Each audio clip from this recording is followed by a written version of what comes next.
ಹೇಗೆ ಮಾಡಿದ್ರು ಅನ್ನುವಂಥ ಯೋಚನೆಯನ್ನು ನಾವು ಮಾಡಿದರೆ ಇವತ್ತು ಕೊಡಗು ಯಾಕೆ ಇಷ್ಟು ಹಸಿರಾಗಿದೆ ಅಂತ ಹೇಳುವಂಥ ಪ್ರಶ್ನೆಗೆ ಉತ್ತರವಾಗಿ ಸಿಕ್ಬಿಡುತ್ತೆ.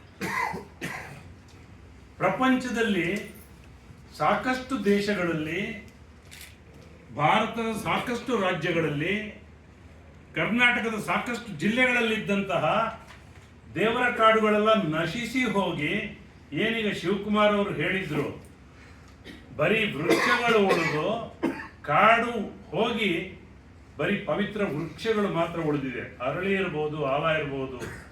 ಆದರೆ ನಾನು ಜಗತ್ತಿನಾದ್ಯಂತ ದೇವರ ಕಾಡಿನಲ್ಲಿ ಕೆಲಸ ಮಾಡಿದ್ದಕ್ಕಾಗಿ ಜಗತ್ತಿನಾದ್ಯಂತ ಹೋಗುವಂತ ಒಂದು ವ್ಯವಸ್ಥೆ ಸಿಕ್ಕಿದೆ.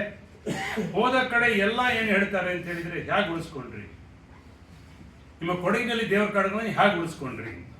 ಅದಕ್ಕಾಗಿ ಮುಖ್ಯವಾಗಿ ನಾನು ಇಲ್ಲಿ ಬಂದಿರತಕ್ಕಂತಹ ಎಲ್ಲ ದೇವಸ್ಥಾನದ ಸಮಿತಿಯ ಅಧ್ಯಕ್ಷರು, ಪದಾಧಿಕಾರಿಗಳನ್ನ ನಾನು ಅಭಿನಂದಿಸ್ತಾ ಇದ್ದೀನಿ. ಯಾಕೆಂದ್ರೆ ನೀವಿಲ್ಲದೆ ಇಲ್ಲಿ ಏನೂ ಆಗ್ತಾ ಇರಲಿಲ್ಲ. ಇದರೊಂದಿಗೆ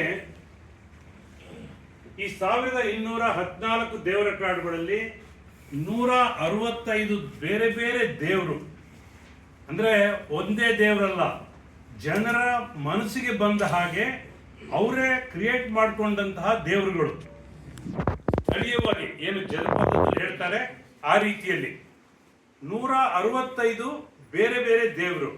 ಎಷ್ಟು ಜನಾಂಗಗಳು? 18 ಜನಾಂಗಗಳು. ಅದರಲ್ಲಿ ಕೊಡವ ಭಾಷಿಕರು ಮಾತ್ರವಲ್ಲದೆ ಬಹಳ ಮುಖ್ಯವಾಗಿ ಇಲ್ಲಿ ಗಮನಿಸಬೇಕಾಗಿರ್ತಕ್ಕಂಥ ವಿಷಯ ಕೊಡಗಿನ ಜಮ್ಮ ಮಾಪಿಳ್ಳೆಗಳು. ಅವರಿಗೆ ಪಳ್ಳಿ ಕಾಡು ಅಂತ ಹೇಳುವಂತಹ ವ್ಯವಸ್ಥೆ ಇವತ್ತು ಕೂಡ ಇದೆ. ಹಾಗಾಗಿ ಹಿಂದೂ ಧರ್ಮಕ್ಕೆ ಮಾತ್ರ ಸೀಮಿತವಾದಂತಹ ವ್ಯವಸ್ಥೆ ಕೊಡಗಿನಲ್ಲಿ ಅಲ್ಲ. ಕೊಡಗಿನಲ್ಲಿ ಊರಿನಲ್ಲಿ ಇರತಕ್ಕಂತಹ ಎಲ್ಲ ಸಮುದಾಯಗಳನ್ನ, ಎಲ್ಲ ಜನಾಂಗಗಳನ್ನ ಒಗ್ಗೂಡಿಸ್ತಕ್ಕಂತಹ ವ್ಯವಸ್ಥೆ ನಮ್ಮ ಕೊಡಗಿನ ದೇವರ ಕಾಡುಗಳಾಗಿತ್ತು. ಹಾಗಾಗಿ ಯಾತಕ್ಕಾಗಿ ಬೇಕಿತ್ತು? ಎಲ್ಲ ಕಡೆಯಲ್ಲೂ ಕಾಡಿತ್ತು. ದೇವರ ಯಾಕೆ ನಾವು ಕಾಡನ್ನು ಇಟ್ವಿ? ನಮಗೆ ದೇವಸ್ಥಾನ ಇರಲಿಲ್ಲ. ಪರಿಸರವನ್ನು ಪೂಜೆ ಮಾಡಿದಂಥವ್ರು, ನೇಚರ್ ವರ್ಷಿಪರ್ಸ್ ಅಂತ ಹೇಳುವಂಥವ್ರು ನಾವು. ಹಾಗಾಗಿ ಇವತ್ತು ಕೂಡ ನೀವು ಯಾವುದೇ ಅಯ್ಯಪ್ಪನ ಕಾಡಿಗೆ ಹೋಗಿ ಅವನ ತಲೆ ಮೇಲೆ ಗುಡಿ ಕಟ್ಟುವಾಗಿಲ್ಲ. ಅವನನ್ನು ಯಾವತ್ತೂ ಆಕಾಶಕ್ಕೆ ನಾವು ಇಟ್ಟಿರಬೇಕು. ಮಳೆ ಬರಬೇಕು ಅವನಿಗೆ. ಅಯ್ಯಪ್ಪನ ಕಾಡು ಅಂತ ಹೇಳಿದ ತಕ್ಷಣ ಮೊಟ್ಟ ಮೊದಲು ಗೊತ್ತಾಗೋದು ನಮಗೇನು? ಮಣ್ಣಿನ ನಾಯಿಗಳು.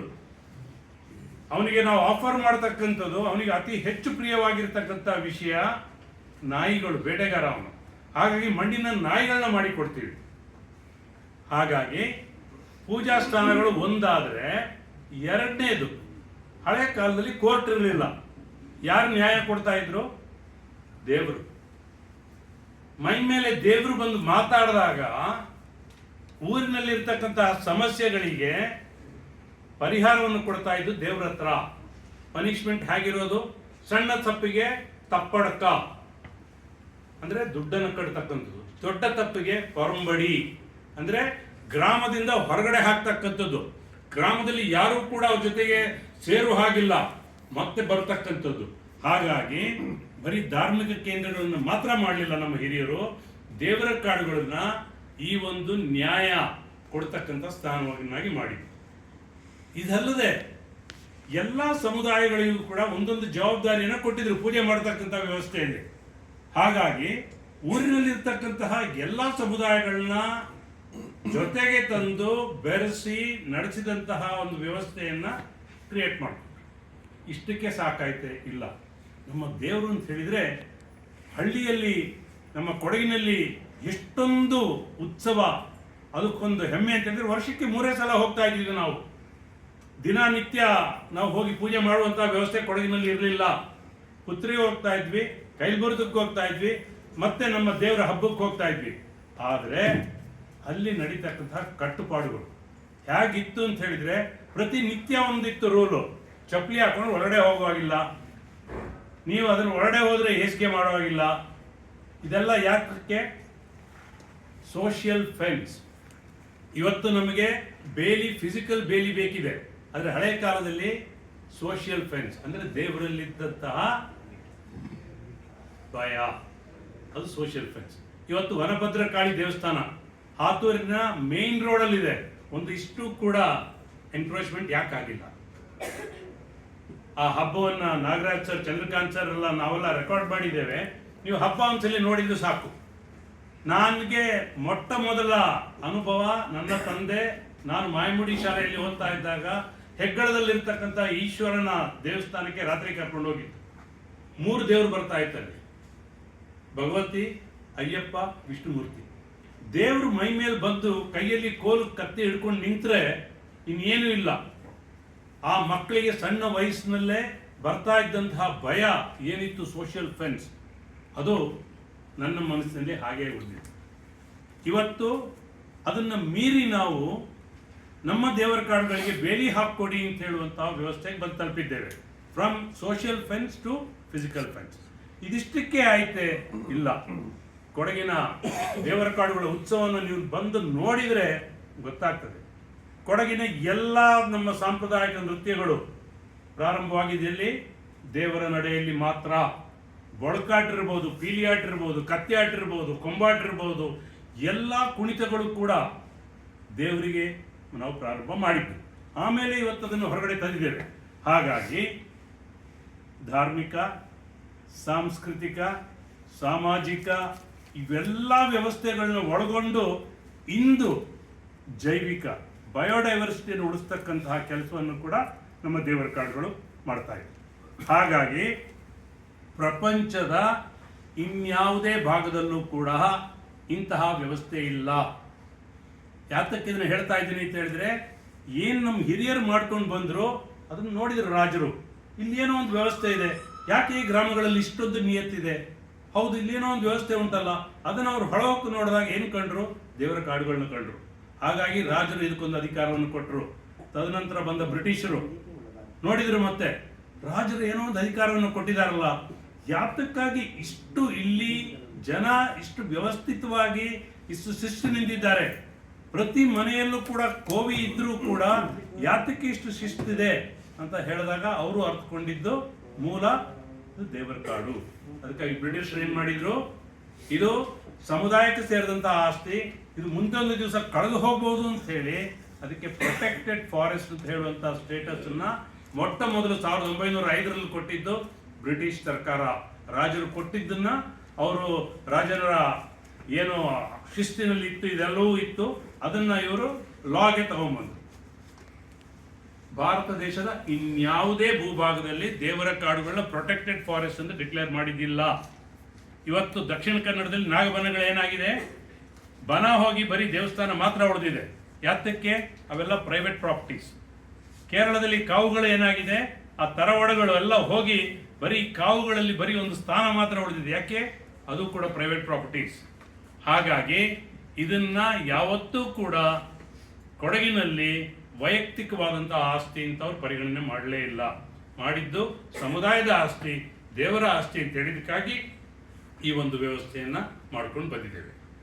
ಹಾಗಾಗಿ ಇಂದು ಏನು ಮಾಡಬೇಕು ಅಂತ ಹೇಳುವಂಥ ಕಾರ್ಯಕ್ರಮಕ್ಕೆ ನಾವಿವತ್ತು ಈ ಸಂಯೋಜನೆ ಮಾಡಿರ್ತಕ್ಕಂಥದ್ದು ಎಲ್ಲ ಭಾಷಿಕ ಜನಾಂಗದ ಮತ್ತು ನಮ್ಮ ಕೊಡಗಿನ ಮೂಲ ನಿವಾಸಿಗಳಲ್ಲಿ ನಾವು ಕೇಳ್ಕೊತಾ ಇರ್ತಕ್ಕಂಥ ಮುಖ್ಯವಾದಂತಹ ಪ್ರಶ್ನೆ, ಮೂಲಭೂತವಾಗಿ ನಮ್ಮ ದೇವರ ಕಾಡುಗಳ ಸ್ಥಿತಿಗತಿ ಬಗ್ಗೆ ನಿಮ್ಮ ಸಮುದಾಯದಲ್ಲಿ ನೀವು ಚರ್ಚೆಯನ್ನು ಮಾಡಬೇಕು.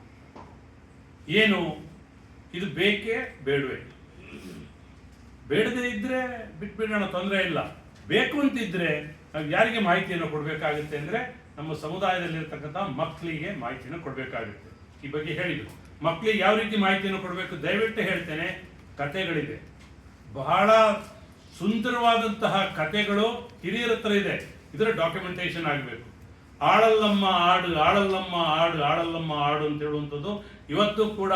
ಒಂದು ಕಾಲದಲ್ಲಿ ನರಬಲಿ ಇತ್ತು. ನರಬಲಿ ಯಾಕಿತ್ತು? ಮನುಷ್ಯರಲ್ಲಿ ಹೆದರಿಕೆಯನ್ನು ಕ್ರಿಯೇಟ್ ಮಾಡಲಿಕ್ಕಿತ್ತು.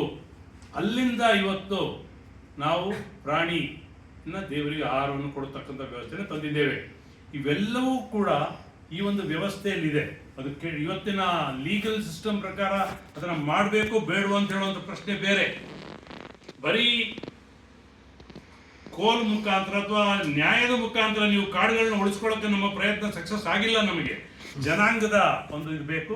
ಹಾಗಾಗಿ ಇಂದು ಕೊಡಗು ಉಳಿಬೇಕು ಅಂತಿದ್ರೆ ಮುಖ್ಯವಾಗಿ ನಾವು ನಮ್ಮ ದೇವರ ಕಾಡುಗಳ ಬಗ್ಗೆ ಮತ್ತೆ ಚಿಂತನೆಯನ್ನು ಮಾಡುವ ನಿಟ್ಟಿನಲ್ಲಿ ಮತ್ತೆ ನಮಗೆ ಸಮಯ ಬಂದಿದೆ. ಯಾಕೆಂತ ಹೇಳಿದ್ರೆ 2000 ಇಸ್ವಿಯಲ್ಲಿ ನಾವು ದೇವರ ಕಾಡು ಹಬ್ಬವನ್ನು ಮಾಡಿದಾಗ ಸಾಕಷ್ಟು ಜನ ಇದ್ದ ಕೆಲವರು ಬಂದಿದ್ದೀರಿ.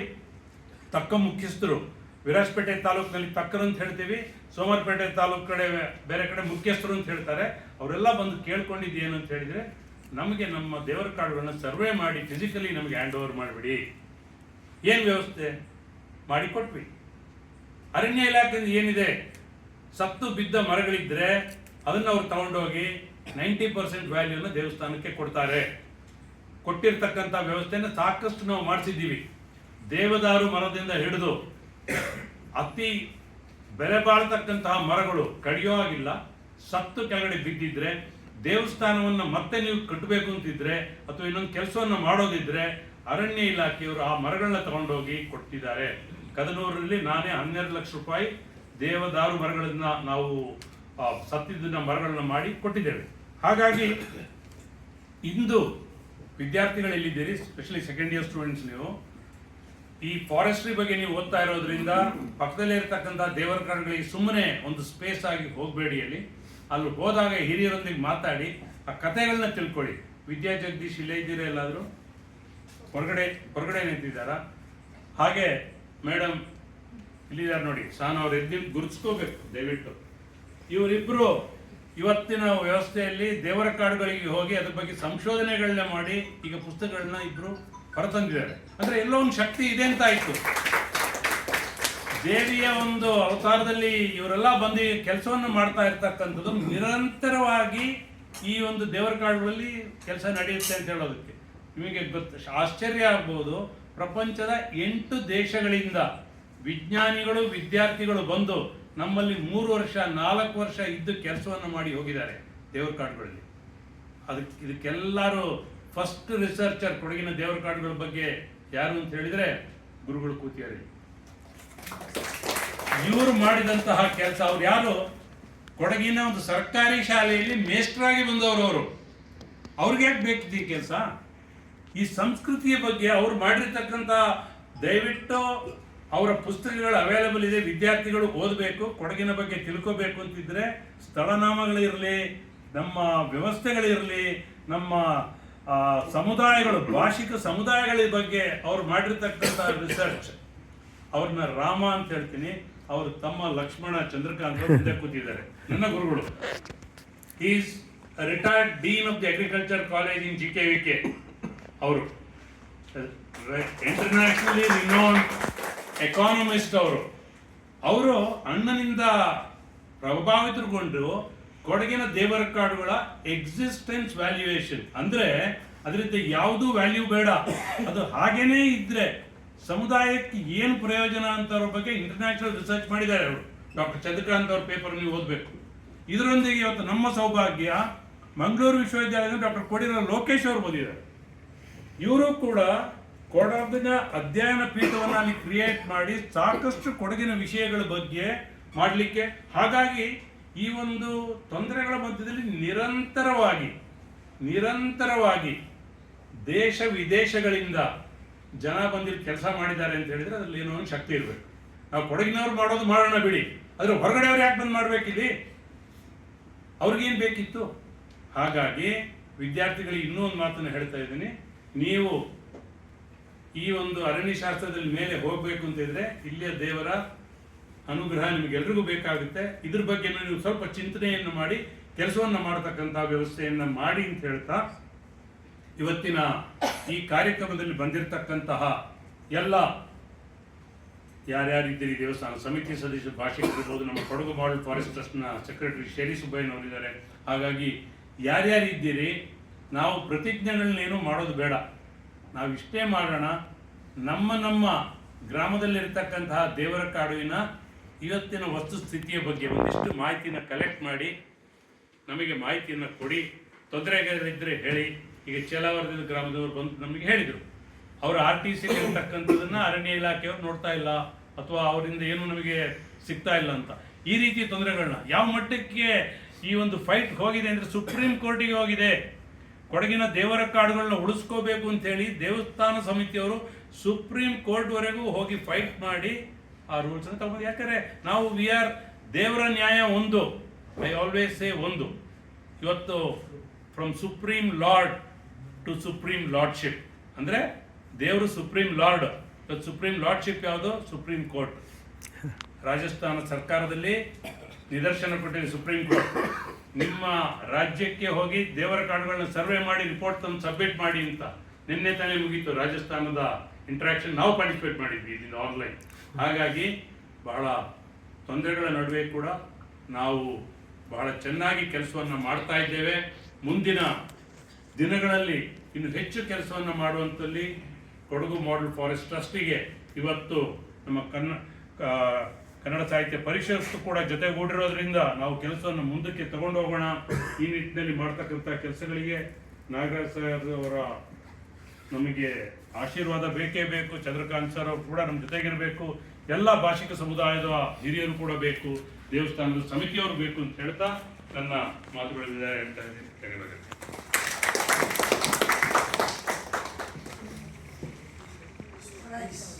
ಒಂದೊಂದು ದಿನ ಈ ನಮ್ಮ ಸುಂದರವಾದಂತಹ ಕೊಡಗು ಉಳಿಯಬೇಕಾದಲ್ಲಿ ನಮ್ಮ ಈ ಇವತ್ತಿನ ಕಾರ್ಯಕ್ರಮದ ಉದ್ದೇಶ ಏನಿದೆ, ನಮ್ಮ ದೇವರ ಕಾಡಿನ ಸಂರಕ್ಷಣೆ. ಇದಾದಾಗ ಮಾತ್ರ ಕೊಡಗಿನ ಉಳಿವು ಮುಂದಿನ ದಿನದಲ್ಲಿ ಆಗ್ತದೆ ಅನ್ನುವಂತಹ ಒಂದು ಸೂಚನೆಯ ಮೂಲಕ ಮುಖ್ಯ ಭಾಷಣವನ್ನ ಮಾಡಿರುವಂತಹ ತಮಗೆ ಧನ್ಯವಾದಗಳನ್ನು ಅರ್ಪಿಸ್ತಾ ಇದ್ದೇನೆ ಸರ್. ಇದೀಗ ಇವತ್ತಿನ ಕಾರ್ಯಕ್ರಮದಲ್ಲಿ ಮುಖ್ಯ ಅತಿಥಿಗಳಾಗಿ ನಮ್ಮೊಂದಿಗೆ ಈ ಒಂದು ಆವರಣದಲ್ಲಿ ಆಸೀನರಾಗಿರುವಂತಹ